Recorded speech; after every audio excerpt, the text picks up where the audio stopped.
berdasarkan hasil tadi penyampaian dari Pak Dirut Transjakarta ya, dan juga kajian Polaroid dan Litbang Kompas, masukan juga dari masyarakat, akademisi ya, dan juga usulan dari Dewan Transportasi Kota Jakarta ya, Gubernur mengeluarkan keputusan Gubernur nomor 685 tahun 2026 tentang tarif pelayanan angkutan umum trans bandara rute Blok M Bandara Soekarno-Hatta ya, dengan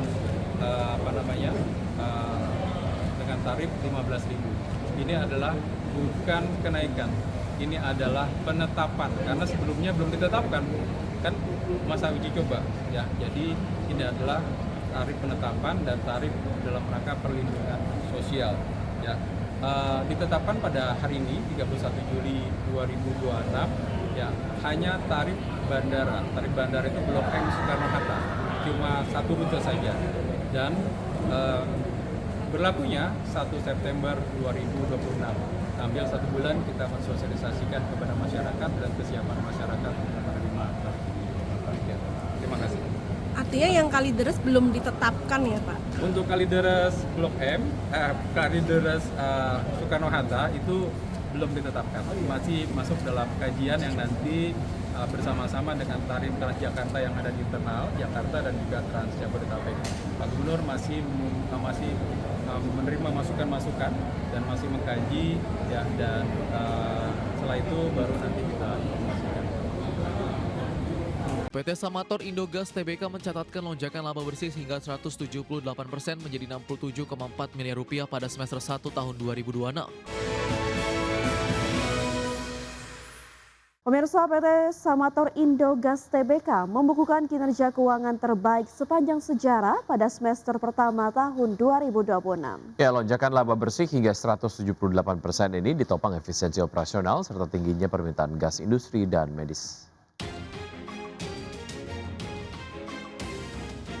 PT Samator Indogas Tbk mencatatkan lonjakan laba bersih hingga 178% menjadi 67,4 miliar rupiah pada semester 1 tahun 2026.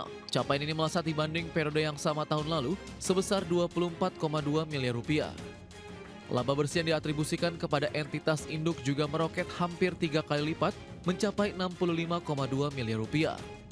Di sisi lain, pendapatan perseroan tercatat tumbuh 8,9% menjadi 1,54 triliun rupiah berkat tingginya permintaan sektor kesehatan dan manufaktur. Pencapaian EBITDA perseroan tercatat sebagai tertinggi sepanjang sejarah untuk periode semester pertama.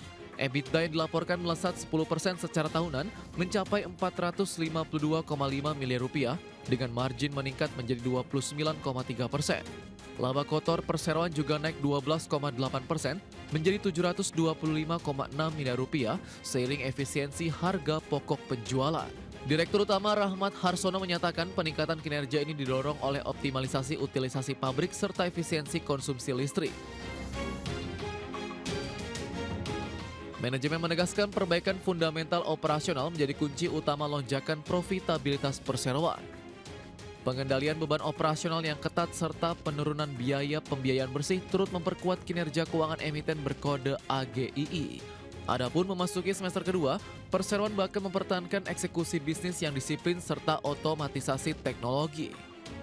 Langkah strategis ini diharapkan mampu menjaga momentum pertumbuhan yang menguntungkan bagi seluruh pemegang saham. Berbagai sumber IDX Channel. Ya, bisa kita beralih ke informasi berikutnya, di mana Presiden Prabowo Subianto meminta Badan Pengelola Investasi Danantara dilibatkan dalam Komite Stabilitas Sistem Keuangan atau KSSK. Keterlibatan Danantara dalam KSSK diharapkan dapat memperkuat koordinasi kebijakan dengan mempertimbangkan kondisi perekonomian dan dunia usaha secara lebih menyeluruh. Presiden Prabowo Subianto meminta Badan Pengelola Investasi Danantara dilibatkan dalam Komite Stabilitas Sistem Keuangan atau KSSK. Pelibatan Danantara tersebut diarahkan untuk memperluas perspektif dalam setiap pengambilan keputusan KSSK.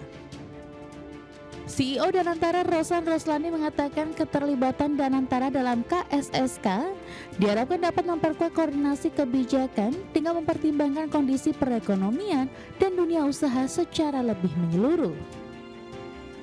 Arahan tersebut akan membuat koordinasi KSSK menjadi lebih luas dengan melibatkan Danantara sebagai bagian dari ekosistem kebijakan ekonomi nasional. Rosan mengatakan berdasarkan arahan Presiden, Danantara nantinya akan dilibatkan dalam pertemuan KSSK. Mempunyai dampak juga langsung ke perekonomian dan usaha tentunya dari segi skala moneter aja, jadi lebih ke holistik sistemnya. Jadi arahannya adalah KSSK plus dana. Sebagai informasi, KSSK merupakan forum koordinasi yang melibatkan otoritas terkait untuk menjaga stabilitas sistem keuangan nasional. Dengan adanya arahan baru tersebut, Danantara akan turut dilibatkan dalam pembahasan dan pengambilan keputusan yang berkaitan dengan stabilitas dan perekonomian nasional. Dari Jakarta, Tim Liputan IDX Channel. Ya, mayoritas lembaga keuangan global memperkirakan The Fed akan mempertahankan suku bunga acuan pada FOMC yang digelar pekan ini. Sejumlah lembaga tersebut memproyeksikan suku bunga acuan tetap berada di kisaran 3,5 hingga 3,75% hingga akhir 2026. Mayoritas lembaga keuangan global memperkirakan The Fed akan mempertahankan suku bunga acuan yang pada rapat kebijakan yang berakhir pekan ini.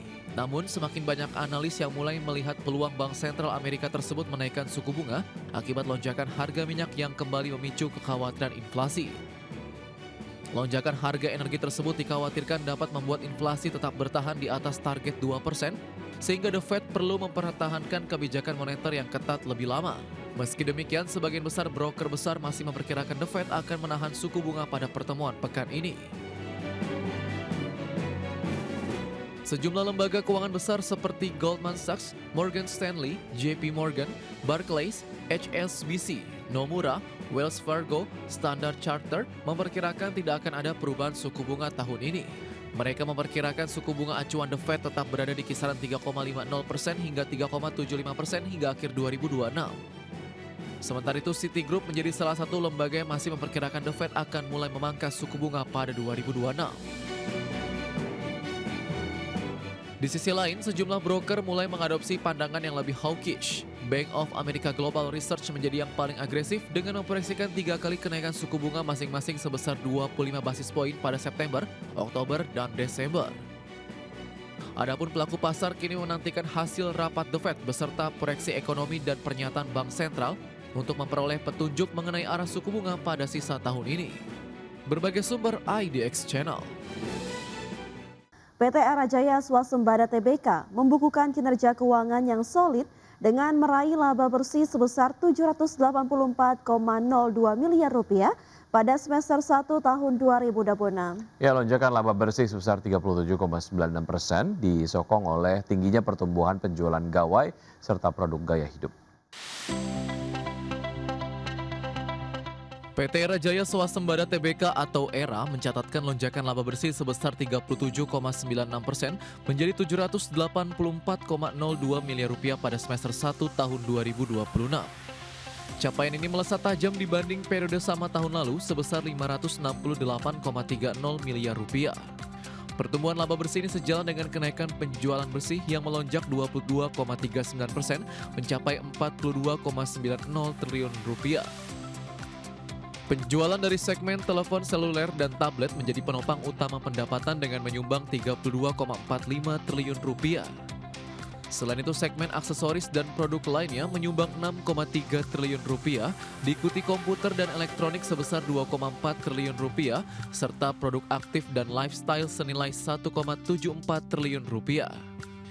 Kenaikan volume penjualan tersebut mengerek laba bruto perseroan tumbuh menjadi Rp4,80 triliun dari sebelumnya Rp3,96 triliun.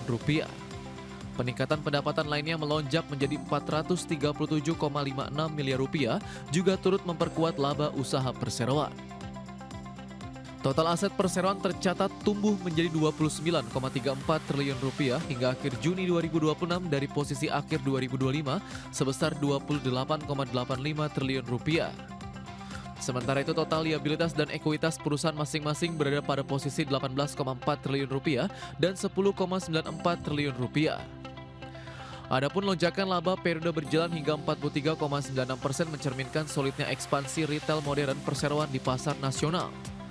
Manajemen optimistis penguatan portofolio produk dapat menjaga konsistensi kinerja keuangan hingga akhir tahun 2026 mendatang. Berbagai sumber IDX Channel. PT Unilever Indonesia Tbk membukukan lompatan kinerja keuangan yang solid sepanjang semester 1 tahun 2026. Lonjakan laba bersih hingga 37,7% ini didukung pertumbuhan volume penjualan serta pundi keuntungan dari aksi divestasi aset. PT Unilever Indonesia Tbk mencatatkan lonjakan laba bersih sebesar 37,7% menjadi 2,97 triliun rupiah pada semester 1 tahun 2026. Perolehan tersebut melesat dibanding periode sama tahun lalu sebesar 2,16 triliun rupiah. Penjualan bersih emiten berkode UNVR ini naik 7,05% mencapai 16,9 triliun rupiah dengan penopang utama segmen perawatan tubuh serta kebutuhan rumah tangga. Aksi penjualan aset dari operasi yang dihentikan menjadi pendorong utama lonjakan laba perseroan. Unilever Indonesia membukukan laba penjualan operasi yang dihentikan mencapai 870,27 miliar rupiah. Pos pendapatan non-recurring ini mendorong total laba operasi yang dihentikan meroket menjadi 887,86 miliar rupiah. Sementara itu, biaya keuangan perseroan juga berhasil ditekan signifikan menjadi 14,64 miliar rupiah dari sebelumnya 67,18 miliar rupiah.